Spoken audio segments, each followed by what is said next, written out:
Thank you very much, Congressman Roskam, for speaking to us today.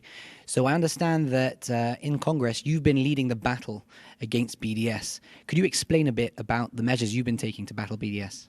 BDS is an insidious effort to marginalize Israel, and it's part of a longer-term strategy for people not to protest against Israel, but people that actually want Israel destroyed. And the American Congress recognizes that. And so what we've done is we've said, look, it is part of American trade policy now, particularly against or vis-a-vis our European trading partners, to make sure that our trade negotiators are doing everything they can to push back against European BDS in particular. We view this as important not just for Israel, but we view it as very important for the United States.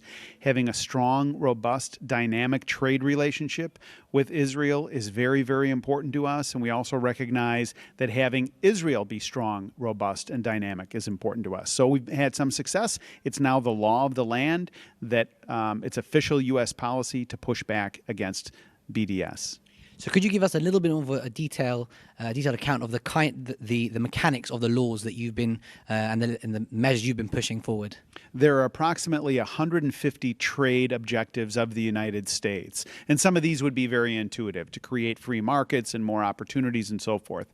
What we've said is one of the trade objectives, the formal trade objectives that the U.S. Trade Ambassador has to negotiate over, is pushing back against BDS. This is groundbreaking insofar as our European trading partners are concerned. We've had some success with this in the past in the pushing against the Arab boycott against Israel. We've had some success in the relationship that the United States has with Oman and Bahrain, and now we're building on that and making it a formal policy of the United States to push back against BDS. And have you seen there's been bipartisan support for your measures across the board? We've seen strong bipartisan support. In fact, these measures were unanimously adopted in the Congress in a large trade negotiating effort, and we hope to be able to build on that to demonstrate that overwhelming majority of Americans are like-minded on this. And what's the next step now for you in Congress? The next step is enforcement largely. So it's one thing to have a law on the books, and it's another thing to see that it's enforced. So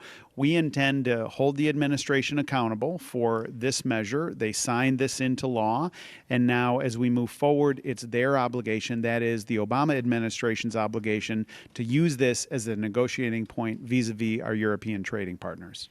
Do you have faith in that the current White House will adopt these measures in practice? The current White House has given mixed signals. On the one hand, President Obama signed this into law and then very quickly came out and said he didn't like the way that it dealt with the settlement issue, for example. My attitude is the law, and the law needs to be enforced. I chair a particular subcommittee in the United States Congress that has some oversight and jurisdiction on this issue, and we intend to use that position to hold the administration accountable. Okay. And there's another battle that's sort of begun or been waged for a little bit, specifically about Hezbollah in the U.S., banning both arms of Hezbollah. Are you involved in that fight as well? Look, Hezbollah is a bad actor. Hezbollah is trying to come off as a pretense that they're sincere and they have a desire for something that they don't have a desire for. So it's very important for us to recognize who Hezbollah is, what their relationship is with the Iranians, for example, and that they're a malevolent organization, and they have every desire to try and push the Israelis out of existence, and we've got to recognize that and not be complicit in giving them legitimacy that they don't deserve. One last question.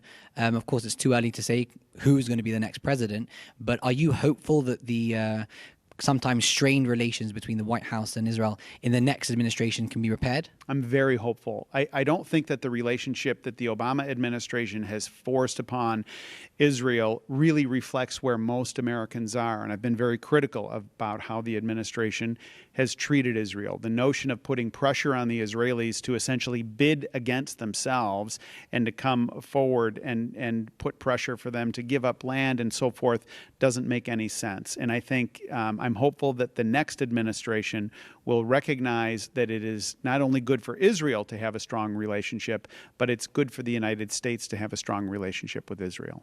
Thank you very much, Congressman.